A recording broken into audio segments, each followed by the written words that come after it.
One of the world's most distinguished public intellectuals and journalists of the 20th century, Walter Lippmann, once warned, "Where all think alike,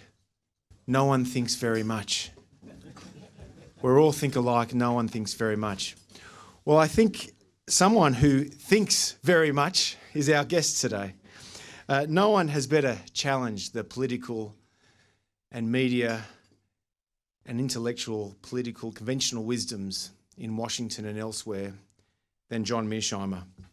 When the Washington Consensus supported NATO expansion in the 1990s and 2000s, John Mearsheimer stood out,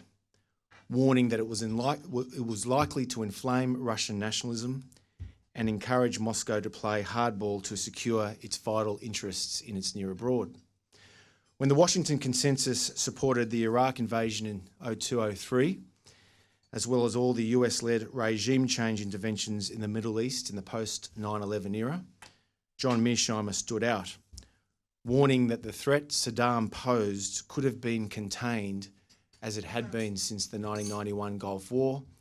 and warning that liberation was fraught with the danger of all sorts of unintended consequences, including fueling the flame of Sunni jihadists. When the Washington Consensus supported engagement in the 2000s and much of this decade with an increasingly assertive China, John Mearsheimer stood out, warning that Beijing was bound to convert its vast economic power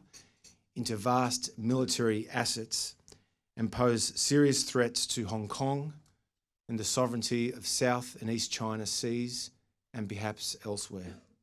and also undermine the international trade order. Now, once again, John Mearsheimer challenges the conventional wisdom